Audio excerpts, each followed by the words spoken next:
if you renewed your Disneyland MagicKey pass for this year. December 20th, which was yesterday, was the last day before getting blacked out for the rest of the year, even for the top Inspire passes. And it's even blacked out too. But thanks a lot, Disney. But I got other plans anyway, but whatever. But I want to take that last day as an opportunity to ride the wave of my additional YouTube viewers and all the new subscribers. So if you're here, welcome. So I have now whopping 42 now numbers. But hey, I just started out, so that's pretty good.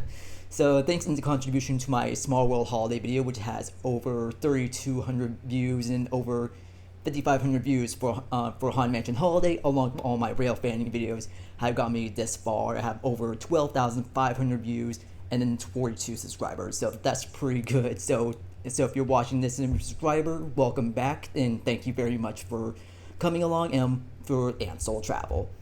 So for this series is called is Orange County Travel Advisor series. So I'm telling about all things about Orange County and giving advice for visitors, locals, for my coworkers, and as well as guests who are in the area already about things about the area. And it's about the final days of, about all going on to the midst of the holidays here for Disneyland.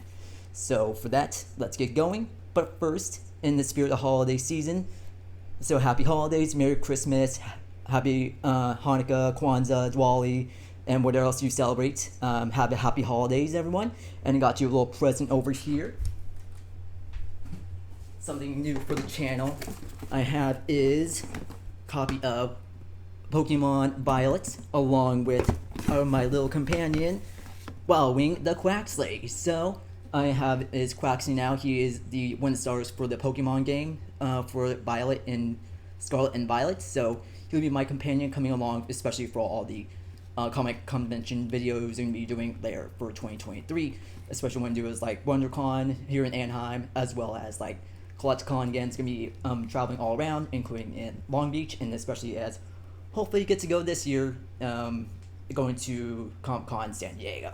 So I'm trying to be cosplaying as like one of the trainers for that's in the game there. So that's pretty cool. So Quaxley will be back over here and just be hanging out.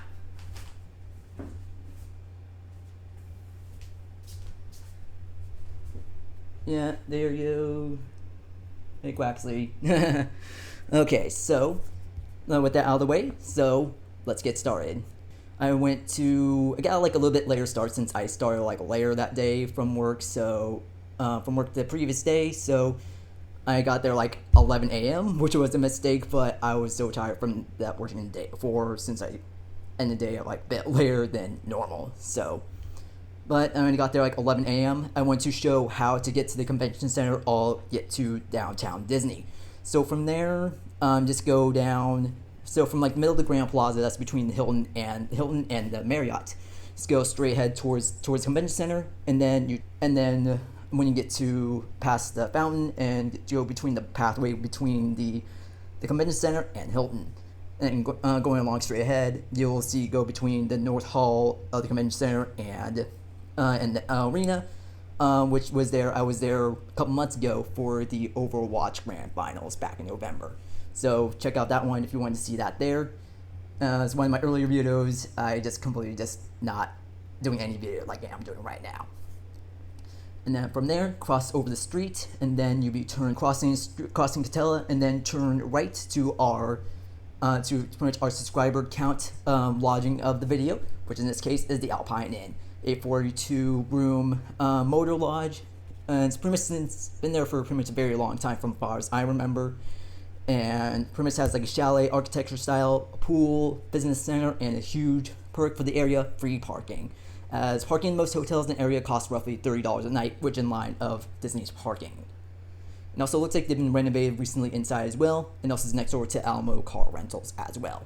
And also if you want to see building permits for like any structure that's within the Anaheim city limits, you can actually check out City of Anaheim's for City of Anaheim's like building permits, so you can see like what they did for like any of the properties there, what they can file with them for anything that's really structurally that need change. And then from the Alpine Inn, we'll be going up Catella and walking the back length of California Adventure.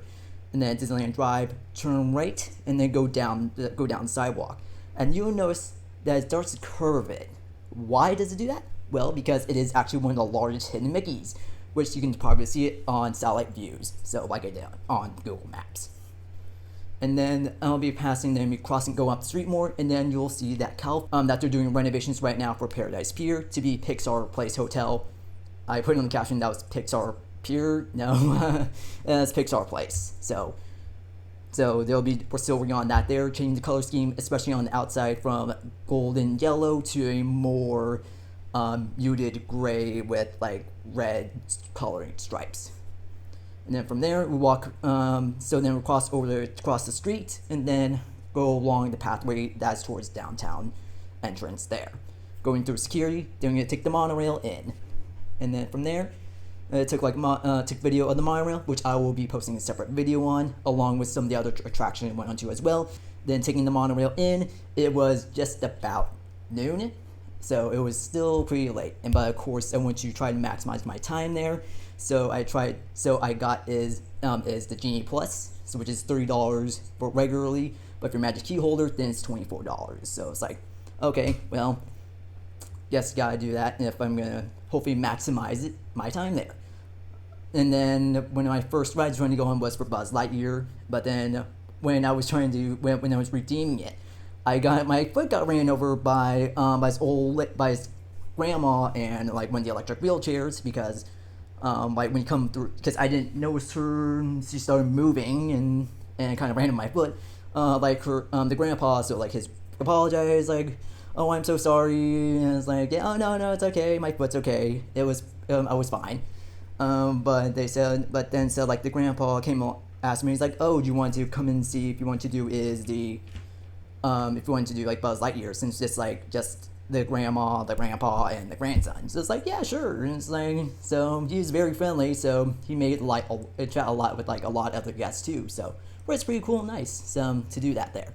I'm not very that chatty. It'd just be very awkward conversations that I do unless that I initiate. So that's pretty cool. Just going along with them, and went on for Buzz Lightyear, and then afterwards was for Matterhorn, since they do have like one of the ADS. So this one's like a whole system that you do for if you're someone working with disability, especially she was having a lot of back issues. So she was not actually gonna go on Matterhorn because it's gonna break your back more.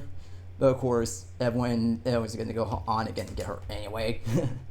But from there, there was having it broke down. We waited for us throughout the whole line, and then right before about to board on our next bobsled, it just broke down. It was very disappointing, and especially like then also noticed afterwards that looking on all the tip boards, so many rides were breaking down. Maybe because just so much wear and tear, and especially just a lot from the holidays, and just getting a lot of wear and tear, and especially needs a lot of tender love and care. And seeing like that, a lot of attractions do need to do so, such as like, I think a lot of attractions such as like Space Mountain, Indiana Jones, and a few other ones along the way also broke down. So that was not very fun. But at least for Matterhorn, we did get a Lightning Lane pass for any other ride. But I tried to do it for go on Matterhorn again. No dice there. But then from there we kind of split off. But said like, oh, we want to meet up and to do World of Colors. Like, yeah, sure. Especially since they did get that the ADS thing as well. So it's like, oh yeah, definitely. So I'll be here all day. So for the rest of the day, since I'm gonna be there for that. So then from there, went on Star Tours, Autopia, which I did one-handed with my phone, which was like actually not as bad this time around than I did with my GoPro in my last video. So that one, you want to see my GoPro video and check that there. Otherwise, also check out the other ones going to be posted, but that one's going to be vertical for like more my TikTok and Instagram. So those will be linked on there as well. And then from there, I went on a couple of other attractions. Then from there, I tried to go on Matterhorn again. That one didn't work. And then I went on Mark Twain, since at that point it's like I just want more content to at least post instead of just going on just enjoying myself, really just going on the rides, especially all the ones I want to do to just keep breaking down anyways. So from there, I just did the Mark Twain Riverboat, Disneyland Railroad, Pirates of the Caribbean, and then Big Thunder Mountain. And that's pretty much the rest I was able to get. So, but I got a good amount of content, so I'm happy with that at least there. And then from there, I went to California Adventure, and then from there I got dinner. It was like about 7 o'clock, so I got dinner. Went to the Pacific Fork Cafe, and then got a nice clam chowder bowl there, and it was really good. Especially on a nice cool night, like 55 degrees Fahrenheit. There, it was pretty good, and it's got tea as well. And then from there, is the Monsters Inc. Monsters Inc. They did have had some renovations from earlier, and now the facade has like weird art style now. It has like a lot more details that it really should be than it was from the previous one, which is like on there. Not really the best footage because they have to keep putting above like where the window is for the taxi cab of the for Monsters Inc. But then actually at the end, I actually got complimented and then scolded by Roz. Complimented, but I got scolded first because like, oh great, another camera. So just like another person taking video of her. But then also it's like I was wearing glasses at the time, and it's like, oh, nice glasses. You in the front row, nice glasses. So that was cool. And then from there, I pretty much went to see the family to see World of Color. And then from there, it was really good. It was the Season of Light, so they have like with like all the seasonal winter and holiday music along with like footage from Disney movies and TV. So it was really good, and I haven't seen it for a while, so it was really good to see it for a while there. And then afterwards, pretty much went back and then also took pictures of some things, as well as as a guess is that there is a CVS and Walgreens at Cattell Harbor. So the one thing as well is you can get stuff there if you didn't bring enough stuff along with you, or something does not really meet your needs at the gift shop they have at the hotel you're staying at. So, and also along with Target down the street as well.